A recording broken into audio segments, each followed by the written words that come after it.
Assalamualaikum warahmatullahi wabarakatuh.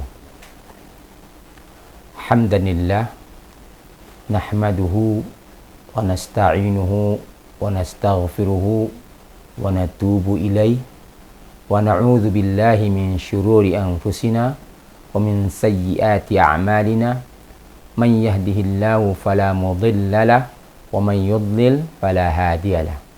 Ashhadu an la ilaha illallah wahdahu la syarika lah wa ashhadu anna Muhammadan abduhu wa rasuluh sallallahu alaihi wa ala alihi wa ashabihi wa man tabi'ahum bi ihsan ila yaumiddin. Amma ba'du. Pemirsa yang dirahmati Allah, alhamdulillahi rabbil alamin. Kita bersyukur atas nikmat Allah yang agung dan besar ini, bahwa kita masih diberi kesempatan untuk bisa bertemu dengan Ramadan.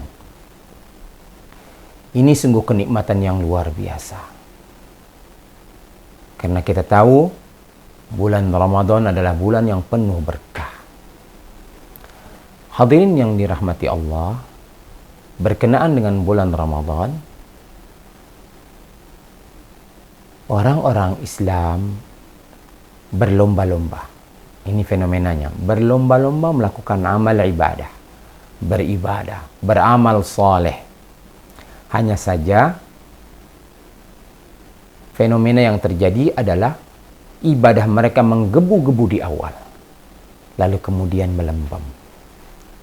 Seperti suluh api yang terbuat dari daun kelapa kering, dibakar, pada awalnya akan menyala dengan luar biasa besar, lalu segera mati kemudian. Hadirin yang dimuliakan Allah, begitu juga amal ibadah yang kita dapati pada bulan Ramadan ini. Menggebu-gebu di awal, kemudian akhirnya melempem kemudian. Contoh, di awal-awal Ramadan, masjid penuh tumpah ruah. Bahkan tidak muat oleh jamaah yang ingin sholat tarawih. Tapi kemudian, beberapa hari kemudian mulai susut. Mulai sedikit. Bahkan akhirnya mulai tinggal satu shaf saja yang tersisa. Tentu hal ini tidaklah diinginkan oleh Rasulullah SAW. Dan Allah juga tidak menghendaki ibadah yang model begini. Lantas, ibadah yang model bagaimana yang diinginkan oleh Allah dan dianjurkan oleh Kanjeng Nabi Rasulullah SAW. Dalam sebuah riwayat dari Aisyah, satu saat Rasulullah SAW ditanya, "Wahai Rasulullah, ayyul a'mal ahabbu ilallah?" Perbuatan apa ya Rasulullah? Amal ibadah apa ya Rasulullah yang paling dicintai oleh Allah? Qala, bersabda Rasulullah, adwamuha wa in qalla, yaitu perbuatan yang paling langgeng walaupun perbuatan itu sedikit. Kemudian dilanjutkan lagi oleh Rasulullah dalam sabda berikutnya, iklafu minal a'mal ma tatiqun, bebanilah diri kalian dengan amal, dengan ibadah yang kalian sanggupi. Hadirin yang dimuliakan Allah, bahwa amal yang paling langgeng di sini, yang dimaksud dengan amal adalah amal ibadah nawafil, yakni amal ibadah sunnah, bukan wajib. Kalau wajib tentu tidak ada pilihan, wajib dikerjakan, tidak boleh ditinggal. Tapi yang dimaksud hadis ini adalah amal ibadah sunnah, nawafil. Rasulullah berkata, sebaik-baiknya amal ibadah yaitu yang paling langgeng walaupun sedikit.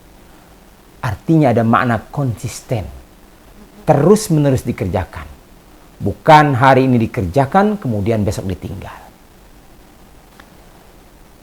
Seorang laki-laki sholat malam 3 rakaat. Kemudian besoknya lagi sholat malam 3 rakaat. terus dia lakukan sholat malam ini 3 rakaat. Ini jauh lebih baik daripada dia sholat malam hari ini dia sholat 13 rakaat, 1000 rakaat, besoknya ditinggalkan. Ini tidak lebih baik. Yang lebih baik menurut hadis ini adalah konsisten terus menerus walaupun sedikit. Hari ini kita baca 1 juz, besok kita baca 1 juz, terus dawam, langgeng dan konsisten. Jauh lebih dicintai Allah daripada kita baca hari ini 10 juz, besok kita tinggalkan, lusa tidak pernah kita baca lagi. Makna hadis kedua, iklafu minal a'mal ma tatiqun. Bebanilah diri kalian dengan perbuatan yang kalian mampu. Oleh karena itu dalam amal ibadah sunnah, pilih-pilihlah. Mulailah dengan yang ringan dulu. Misalnya kita sholat duha hari ini 2 rakaat. Besok 2 rakaat. Besoknya masih 2 rakaat. Kalau sudah menjadi kebiasaan, boleh ditambah menjadi 4 rakaat. Tambah kuat, tambah cinta, tambah menjadi 6 rakaat, dan seterusnya. Jangan kita mulai dengan yang berat, ma tatiqun, yang tidak memberatkan kalian atau yang kalian sanggupi. Kata kunci dalam hadis ini adalah konsisten, langgeng dan terus-menerus. Apa hikmah dan rahasia hadis yang ringan ini? Hadis ini ringan untuk diamalkan, tapi sulit untuk konsisten. Oleh karena itu, apa hikmah di balik melakukan ibadah walaupun sedikit tapi konsisten dicintai Allah? Paling tidak ada beberapa hal. Pertama, konsistensi, keajegan dalam melakukan sesuatu amal ibadah akan menumbuhkan ketaatan. Semakin dia terus menjaga kebiasaannya ibadah, maka akan tumbuh ketaatan di hatinya. Yang kedua, akan ada ikatan batin dengan Sang Pencipta. Jika kita sholat duha sekarang 2 rakaat, besok kita jaga lagi, besok kita jaga lagi, maka itu akan timbul ikatan. Seakan-akan kita mengikat diri kita untuk terus langgeng konsisten melaksanakan itu. Maka tumbuh ikatan dengan Sang Khalik. Yang ketiga, akan mendorong kita menjadi lebih baik. Kelanggengan dalam melakukan perbuatan baik akan menumbuhkan kebaikan itu sendiri. Lambat laun akan menjadi lebih baik. Hari demi hari akan tambah baik. Yang keempat,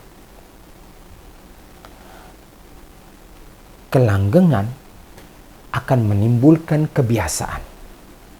Kalau kita sudah konsisten melakukan satu amal ibadah, maka akan menjadi kebiasaan, menjadi habit, kebiasaan.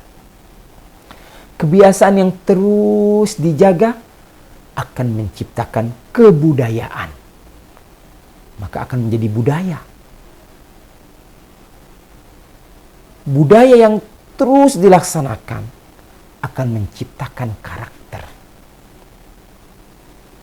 Kalau sudah menjadi karakter, inilah yang diharapkan dari hadis tersebut. Kita ambil contoh yang lain. Budaya buang sampah itu harus pertama diajarkan, kemudian dibiasakan, lama-lama menjadi budaya, dan akhirnya akan menjadi karakter. Di luar negeri sana orang biasa antri, menjadi kebiasaan, lama-lama menjadi budaya, dan akhirnya menjadi karakter untuk antri.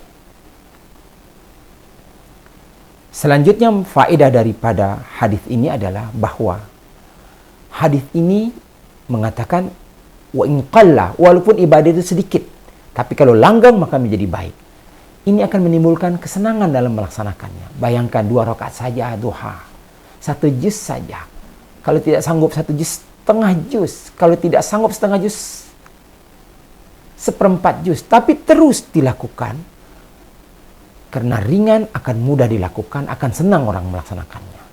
Daripada kita memulai satu ibadah yang berat, kemudian besok kita tidak sanggup lagi.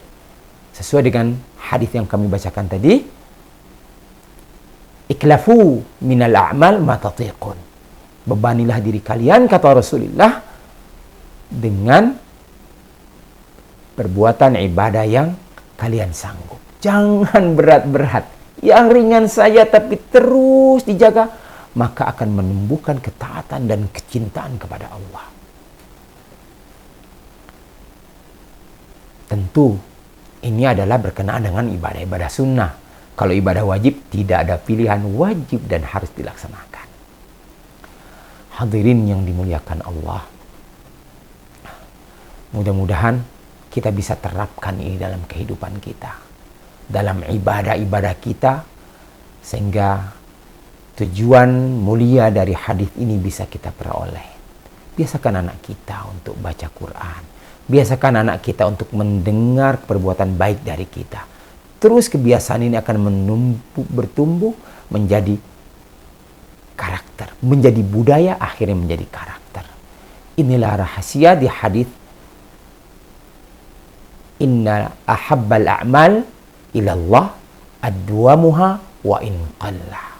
Sesungguhnya amal yang paling dicintai Allah adalah yang paling konsisten, paling dawam walaupun sedikit. Mudah-mudahan ini bisa kita amalkan. Kita bisa mulai pada bulan Ramadan ini menjadi pribadi yang konsisten, menjadi pribadi yang terus menjaga kebiasaan baik, sehingga akan tumbuh menjadi hal yang baik. Tetesan air yang lembut akan mampu membuat rongga dan melubangi batu yang keras karena terus-menerus menetes. Begitu juga ketaatan kita yang terus-menerus dijaga, insya Allah akan menumbuhkan ketaatan dan kecintaan kepada Allah. Wallahu a'lam bissawab. Akhirul kalam wal 'afu minkum. Assalamualaikum warahmatullahi wabarakatuh.